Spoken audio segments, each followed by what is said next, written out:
Welcome to Family Engagement Primary Workshop 2, Homeschool Connections for Primary Student Learning. Family Engagement Primary Workshop 2 is the second in a series of 3 workshops on family engagement for parents and teachers in primary schools. It's recommended that the 3 workshops be undertaken in the listed order. Please note, the following discussion regarding the workshop and parent engagement is the same as Primary Workshop 1. If all here present have done Workshop 1, you might wish to skip ahead in the video to the input from Andrew Fuller. Resources developed for each workshop include a video and a facilitator guide. The facilitator guide contains information about the video. This includes notes to assist a local facilitator to coordinate the running of the workshop, which includes 2 activities for participants. These materials were developed as part of the Homeschool Connections project funded by the Australian Government Department of Education. We begin with the question, what is parent-family engagement and why is it important? The Australian Research Alliance for Children and Youth, ARACE, provides a useful definition of parent-family engagement. Parent and family engagement in learning is the capacity for families, in partnership with staff in schools, to support student learning and achievement by promoting interactions with children and young people that nurture positive attitudes towards learning, confidence as learners, and the development of subjective learning resources. In these workshops, the Homeschool Partnership is explored around not only student learning, but also student well-being. Over recent years, such challenges as floods and bushfires and the pandemic have shone a light on the importance of the connection between home and school as, in some instances, entire school communities have been majorly impacted by such challenges. Canadian researcher Debbie Pushaw speaks of parent engagement as a school's higher-order partnering with parents about their children's learning. It's more than just involvement. She states, "When it comes to engagement, there is a synergy in which parents and teachers are now working together, no longer with one above the other, but side by side, in a relationship in which a commitment is made to one another, both giving and taking, both leading and following, both listening and learning, and both knowing and deciding." Further, Debbie in 2021 stated, "I describe the movement towards parent engagement on the school landscape as a gentle revolution. From this, we aim to make tangible change to schools, passionately, fiercely, but always with love and respect for both educators and parents. It's no small feat, it's asking us to live in the world differently after all. The shift is not only critical, it's long overdue." The facilitator guide outlines Pushaw's research showing the evolution from parent information and parent involvement to parent engagement and parent leadership. Details of all research referred to in this video can be found in the facilitator guide. Debbie Pushaw notes research evidence shows that it takes getting to the place of parent engagement and leadership to positively impact student achievement and other educational outcomes. Otherwise, those efforts are nice, but they don't make a difference to the core work of the school. Further, Debbie states, each school has a largely untapped resource in its community, its parents. When parents are engaged in their children's learning, kids stay in school longer, like school more, and do better. So more generally, why is parent engagement important? Well over 50 years of research has found that when parent engagement is effectively practiced, it usually impacts positively on students. In 2020, Australian researchers Willis and Exley outlined the history of this research, noting the replicated findings of positive benefits for students, which include higher academic outcomes, enhanced well-being, increased confidence, motivation and engagement in learning, improved school attendance, more positive attitudes about school and improved behaviour, and continued school enrolment and higher likelihood of graduation. What's not to like about this impressive list of positive outcomes for students? Such positive outcomes for students will likely see positive outcomes for teachers and parents as well. More can be found on this work in the facilitator guide. However, for parents to be engaged, partnerships between home and school are required. From your experience, what key qualities are required for an effective partnership to develop? Let's take a moment to think about this. Presumably, many ideas easily come to mind.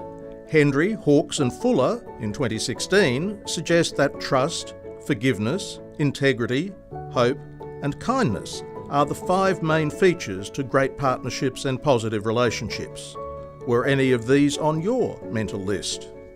Other characteristics often quoted include welcome, respect, relationship, listening, knowledge sharing, inclusivity, feedback, empathy, cultural understanding, communication, collaboration, and authenticity. In many instances, it's the presence or absence of such characteristics that can make or break a partnership being developed between home and school, between parents and school staff. Karen Mapp, 2019, noted that the development of relational trust between home and school is key for any other partnership work actually taking place. In 2008, John Hattie estimated that effective parent engagement could add the equivalent of 2 or 3 extra years to a child's education. Communication and collaboration are key. When all the adults in a child's life effectively communicate and collaborate, children thrive. Academic outcomes at school improve, as do measures of well-being. Building positive relationships creates great outcomes in children's futures. The home-school collaboration and the communication between parents and teachers needs to be two-way. This can be time-consuming, but worth it. Research such as Willis in 2020 shows that when collaboration between schools and families is done well, students benefit. However, for this to happen well, parents and teachers need to know one another. Australian researcher Linda Willis believes that for most schools, addressing challenges created by the pandemic has led to levels of family-school collaboration that have been unprecedented, and levels of collaboration between teachers that we've never seen before. Parents know their child better than anyone, and sharing their parent knowledge with the teacher will enhance the health, well-being and learning outcomes of their child. At the same time, teachers can share with parents their expertise around learning and provide parents with tips and tricks that might work with their child. When a school develops a culture of doing this well, parent-teacher relationships are nurtured and the health, well-being and learning of students is enhanced. We're reminded once again of Debbie Pushaw's comment, "I describe the movement toward parent engagement on the school landscape as a gentle revolution. From this, we aim to make tangible change to schools, passionately, fiercely, but always with love and respect for both educators and parents." Each family is unique and their circumstances and makeup are rich in diversity. There are blended, reblended and single-parent families, as well as other expressions of family. Parent and family engagement needs to be inclusive of all families, no matter what their characteristics. Most importantly, every school context has families who, for whatever reason, need to be especially welcomed before they feel included in the community. A core need for any partnership is a sense of welcome. Useful references for schools about welcoming families can be found in the Facilitator Guide. In a moment, you'll hear from Andrew Fuller, who has been described as someone who puts the heart back into psychology. He's a clinical psychologist who specialises in the health and welfare of young people and their families. He has worked with over 3,000 schools in Australia, New Zealand, Asia and the United Kingdom, and with more than 500,000 young people on core elements of resilience: connect, protect and respect, CPR, and building the resilient mindset. Soon you'll have an opportunity to discuss what you've heard with the people at your table. But first, let's hear from Andrew Fuller as he responds to questions in relation to Homeschool Connections for primary student learning. We often think that we should start by promoting health and well-being, and we'll get, if you like, a ripple effect into learning. But in fact, the research tells us that it's the other way around, pretty much. That if I can help a child to know that they're smart and how to get even smarter, not only am I going to lift that area, I'm going to get a ripple effect into their general view of themselves, their well-being. I think that all children have some areas of competence, and our job is to find it. Let me give you a quick example. Let's say that I identified in a child that they're a real kind of people's person, but they don't like numbers very much, okay? And so I might say to them, okay, that's interesting. So I get you really like people and you're really good with people and you're a great friend. What out of your friends, what sort of number out of 10 do you reckon would have dark hair? What number do you think might have blue eyes or brown eyes or this coloured skin or that coloured skin or whatever it might be, right? And so what you're starting to do is to build a bridge between their natural interest and abilities with people and crossing that into numbers and how numbers relate to people as well. And so that's the sort of, if you like, the little kind of glimpse, the glimmer of a building of a possibility in that other area. So up until that point, they've just been interested in people, they're good at that, and suddenly I go, actually numbers relate to people as well as, okay. So that becomes something, that might be the area that we're trying to bridge into. So there's a kind of paradox with this, because in some ways I want the teachers and the parents to have really high aspirations. I want them to think every child is absolutely wonderful, that they are a legend.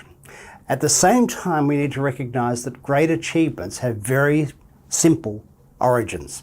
And so essentially all of us, no matter how grand our particular achievements have been, started out very humbly, trying little bits of it. Nobody basically plays Mozart first time. We start off kind of just basically working out what we're going to do or whatever it is, right?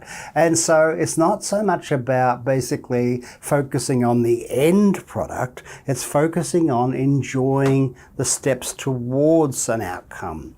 And the more that I can help a child to basically enjoy their attempts and to get some positive feedback about it, without an adult being too meddling. I mean, it's nice to get some feedback, but if the adults get too kind of particular, now what you could do next time would be, because sometimes that can be, oh, I'm no good.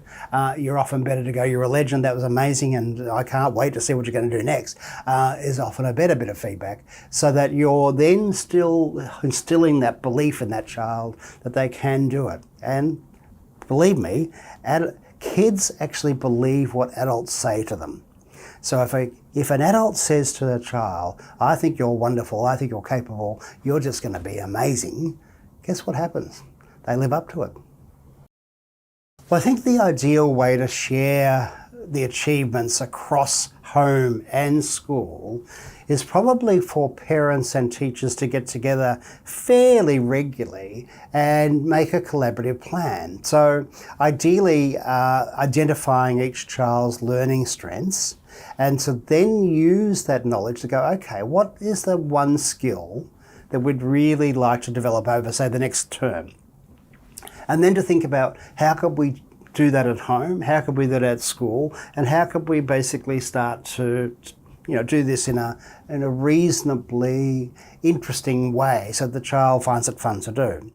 Those parents and those teachers have got the best interests of that child at heart, I know that, and so you get great outcomes when that happens. Knowing your learning strengths is a remarkable step in helping you to become self-aware.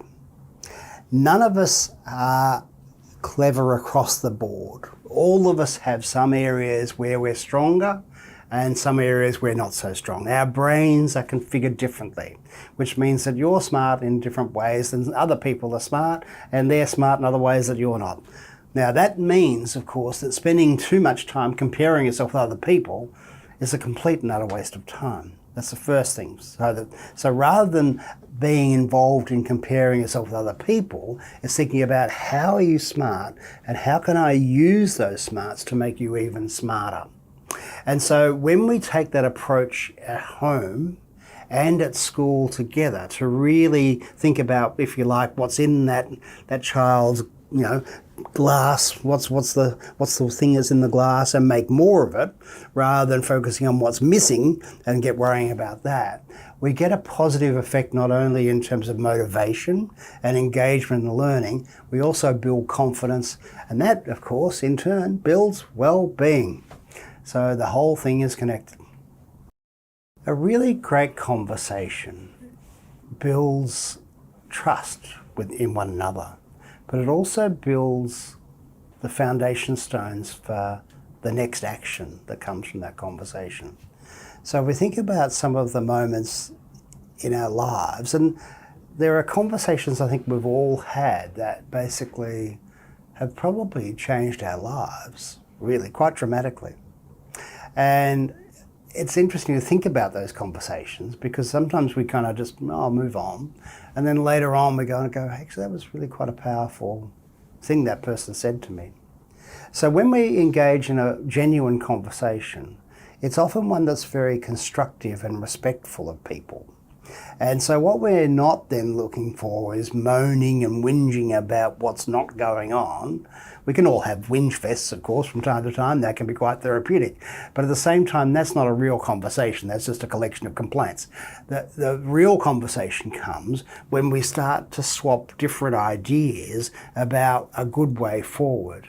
And interestingly, the person in that triad of basically parent, teacher and student who often comes up with the best ideas is the student. And so involving them in what they think could happen differently is incredibly powerful.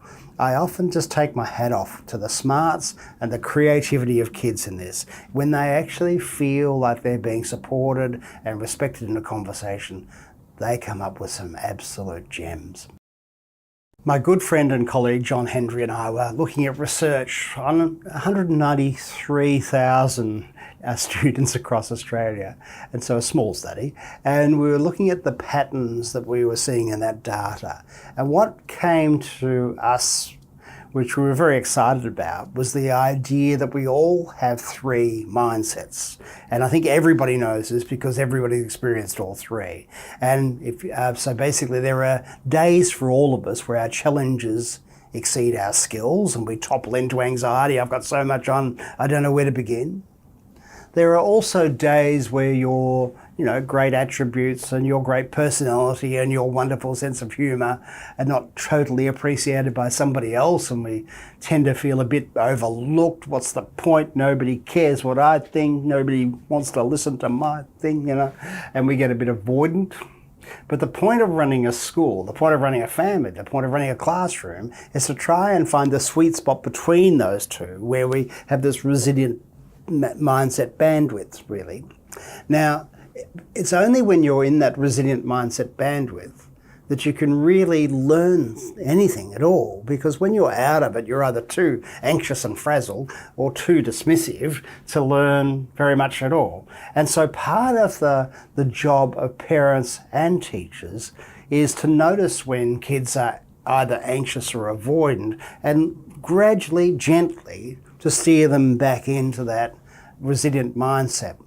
Because learning that skill in your life, and we don't learn that independently, we learn that through our interactions. So this is actually learning how to adjust ourselves in terms of where we are in this.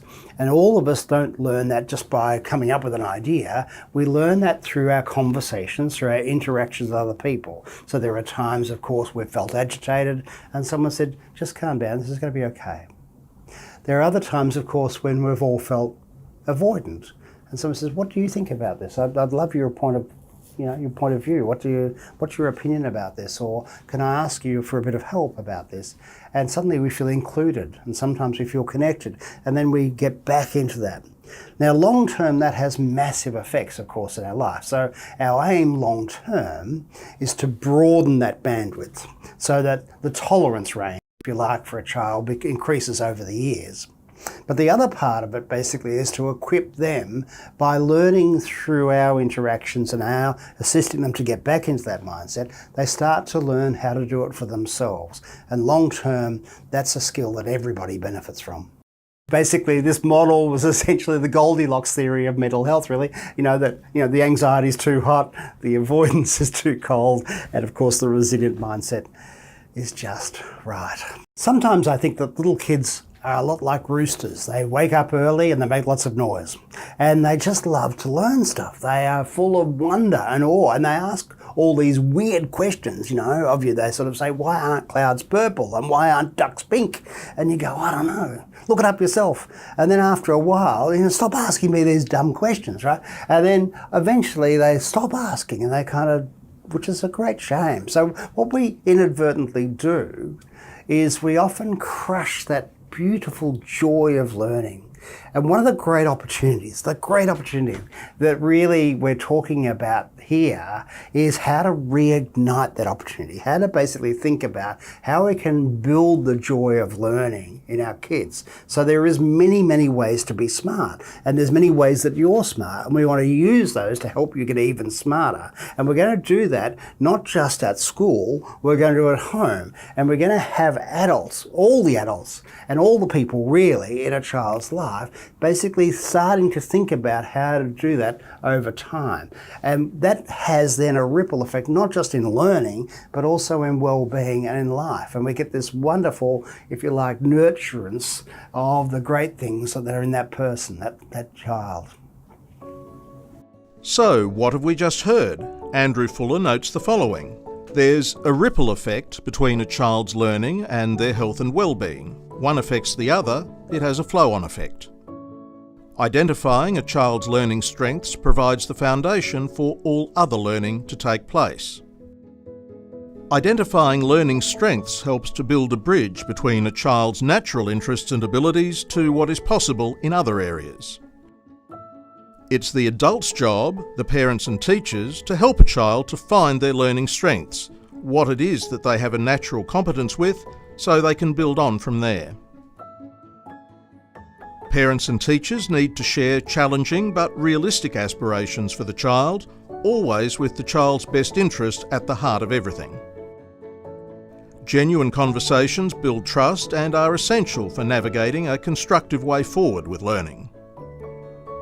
And we have three mindsets: anxious, avoidant, and resilient.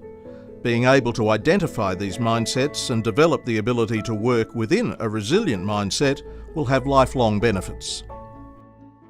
Please note there are further reflections from Andrew Fuller together with other information on primary student learning in the Facilitator Guide. Under the direction of your local facilitator, you're now going to move into Activity 1. The question to initiate some sharing is on the screen. When we think about it, interruptions such as COVID have helped schools and home, teachers and parents to focus more on what really matters in relation to student learning. Here are a few ideas which you may already do. For example, the importance of regular one-to-one communication between the teacher and parents became more evident.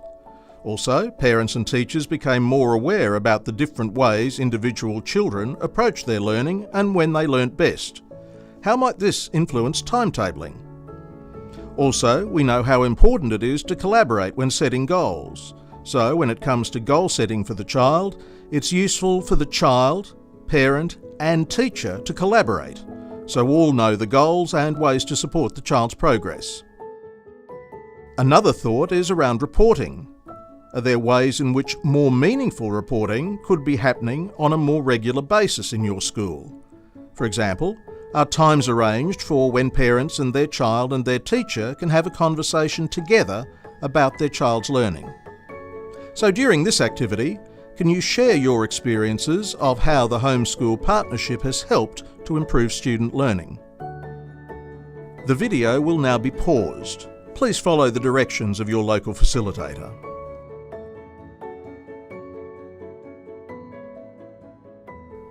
I trust that Activity 1 generated some ideas that you were comfortable sharing. In time, a collation of these ideas will be posted on the Parent Engagement Toolkit website.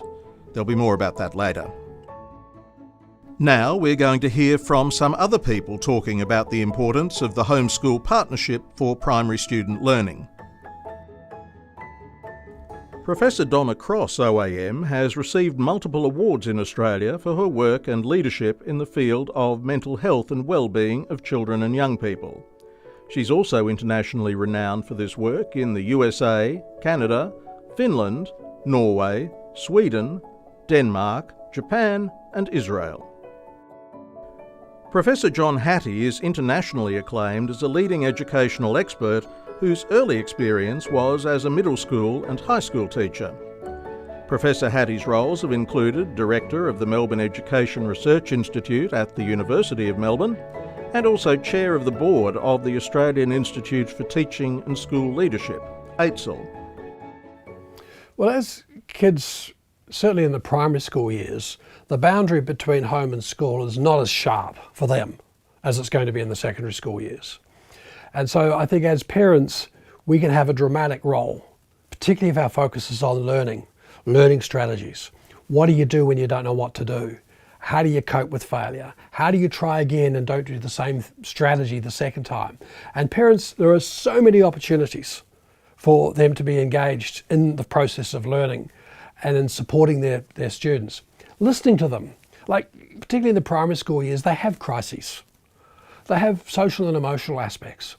Being a listener, and one of the strong things we point out in our work is how do you help that power of listening? Like what greater respect can you have for another person than not only listening to them, but demonstrating you're listening? And that's really important to parents. Like as a parent, sometimes we tell them too quickly. Sometimes we don't listen. Now in listening, you don't have to agree, but you certainly have to listen. And kids are very responsive to that listening. And so that's where the parents can have a dramatic role in the primary school years, is working. Watch what happened during COVID. Parents saw their kids learning. They saw sometimes that their kids struggled with learning, and it was a negative thing. Other parents saw their kids struggling with learning, and it was a fun thing. In the same way they struggled to play Angry Birds or Fortnite. They loved it. They loved the game called learning. Their parents saw what their kids did when they didn't know what to do. They saw how they learnt alone and how they worked with others. And as some parents said to me, I didn't realise my child was so awful and naughty in that environment. They saw them in different roles, but they saw most of all that concept of learning. And I don't understand why schools are not helping their parents see their child as a learner like we did in COVID. I think parents would be much more informed about their child, much more able to work with their child if they saw how they went about learning by themselves, how they went about learning with a teacher, how they went about learning with other kids. So I think that's a really powerful message we got from COVID, and I think most parents would welcome that kind of information. Yes, they'd still want to know whether the child got on well, whether they had friends, etc. But that can be all seen as we saw it during COVID. One of the most powerful aspects of parents and teachers is the expectations they have for their students or their teachers, for their children. And those are very, very clear to the students themselves, to the kids themselves. They know what expectations the parents have. If the expectation is everything's going to be done for the kid, they're going to expect that at home and school. And that's not going to help them in their life because it doesn't work that way. If their expectation is that they'll be great learners, that they know what to do in terms of failure, they know what to do to work with others. But that's lived in the experience of a home by the parents living that expectation. And we want parents to have high expectations for their students. High expectation as learners.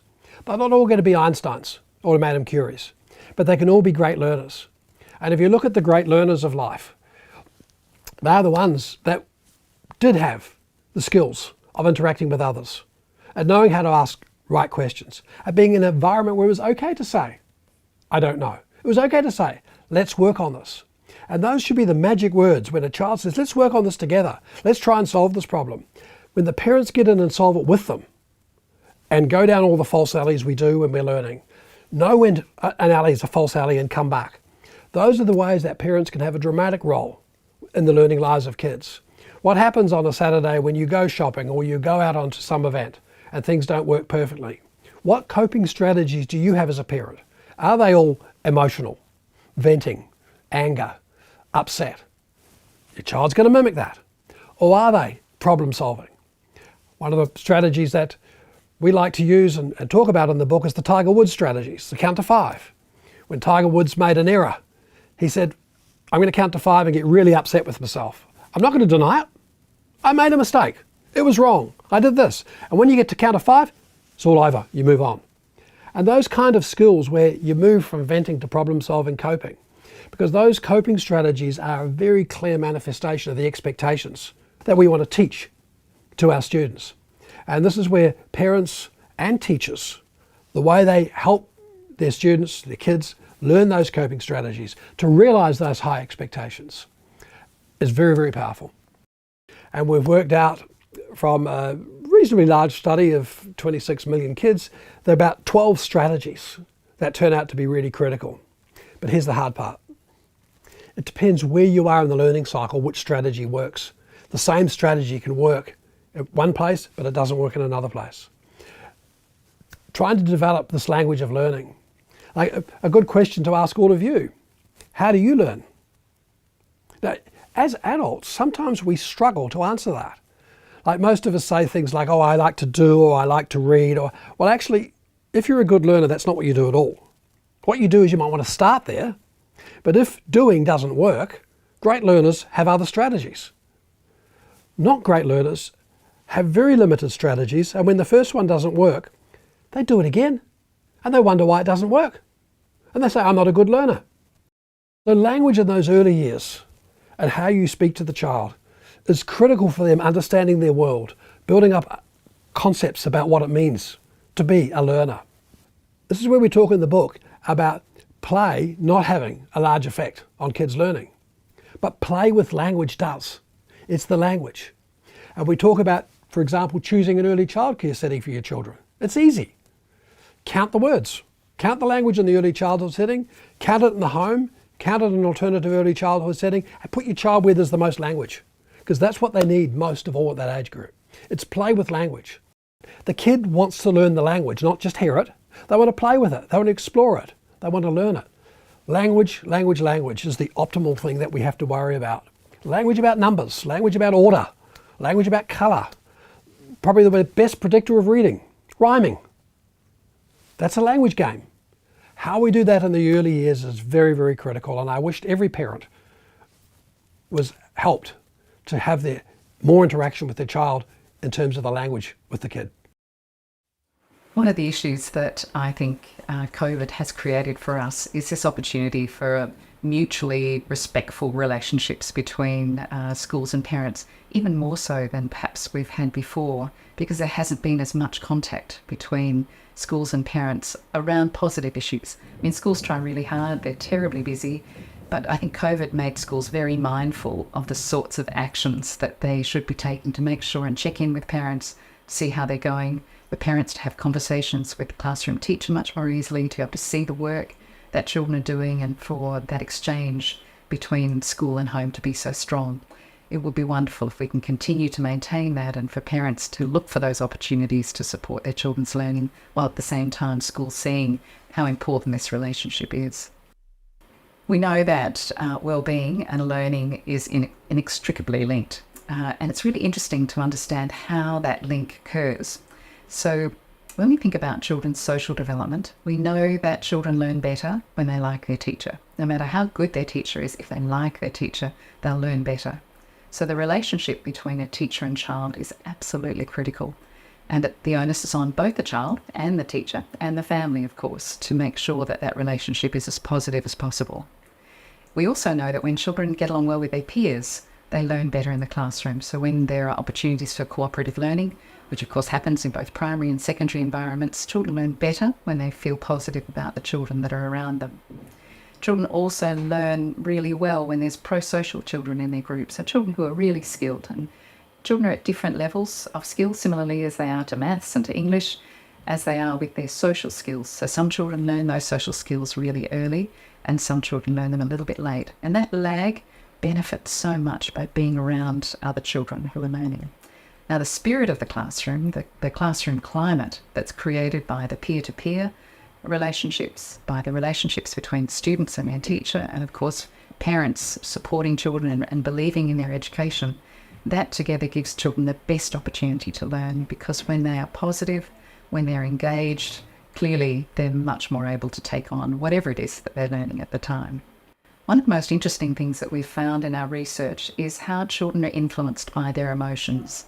So when a child is in a classroom and they're feeling happy and they're feeling positively supported, they learn better. But we also know that the reverse is true, and that's when children are feeling anxious or they're feeling sad, they're less likely and less able to take on learning. The best example, we think about the impact of our emotions on our cognitive development, is that if any time any of us, even as adults, get upset, we're less able to think clearly. So if we take that back to the classroom, if a child is worried about being bullied at lunchtime, or maybe a relationship in the classroom isn't operating quite as well, their focus on the emotion that sits with that is inhibiting their ability to remember and to learn in the best possible way. So it's absolutely critical that we're mindful of children's social and emotional development in a classroom, and that we create classrooms that are calm and that are positive, and that parents are encouraging and enabling their children to enjoy their classroom environment, and of course teachers working so hard to do the same as they do. Because all of those components together enable kids to be able to function and remember and process cognitively those things that are passed on in the classroom. Authenticity and genuine relationships are absolutely critical. Children are really good at spotting relationships that aren't sincere and that aren't genuinely embedded. There's some really interesting research that shows that children, when they start school, so the transition from home into the primary school, and then as they progress through school, children whose parents really believe in the importance of education, genuinely see the value of going to school, who trusts the school to impart the skills that schools are well positioned to be able to provide, those children do much better than children whose parents don't form that relationship. This wonderful research has been done by Steve Zubrick has demonstrated this in longitudinal studies to show that when a parent is fully engaged, genuinely engaged with a school, doing as much as they can manage with all the other things that are going on in their lives, to contribute to the school, to talk to their children about the importance of going to school, valuing that they attend school so that their attendance is positive, and that they engage while they're there, supporting their learning when they come home, they're the best possible outcomes for children. Those genuine relationships between parents, the school, and obviously their children. Under the direction of your local facilitator, you're now going to move into Activity 2. The question to initiate some sharing is on the screen. When we consider this question, there's much evidence of how teachers and parents can work in partnership with each other to benefit a child's learning. Following are a few actions that can be undertaken with this partnership in mind. A key takeaway from this activity will be some new action that you'll undertake to nurture homeschool partnerships to benefit student learning. You may already do these things. Some actions could include using technology such as Google Classroom or Seesaw to communicate between school and home about the child's learning. Or another is schools including families in the transition to school programs, so that all collaborators are familiar with what starting school will look like. Also, having regular, meaningful conversations about learning at home, at school, and between home and school promotes learning. Or, as mentioned earlier, parents, a teacher and child collaborating to reflect on learning and developing learning goals together. The question is, what role can you play as either teacher or parent in partnership to improve student learning? The video will now be paused on the question and the local facilitator will organise the activity.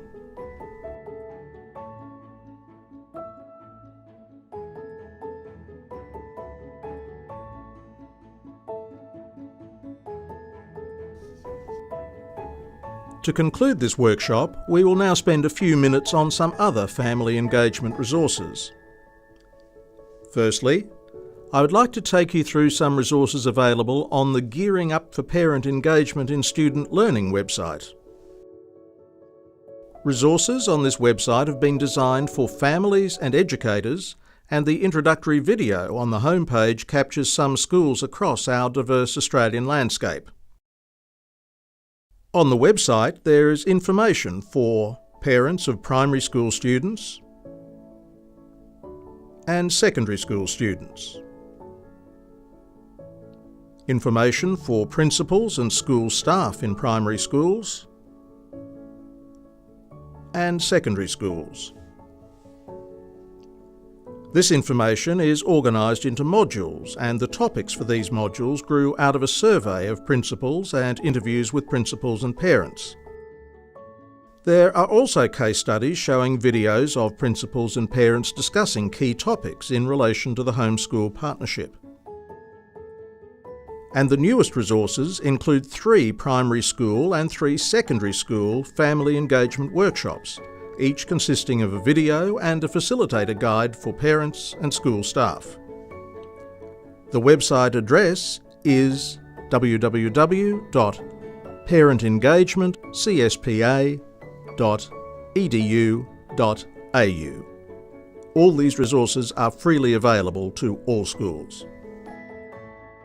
Another resource rich with information on family-parent engagement is ERACE's Parent and Family Engagement Implementation Guide for School Communities.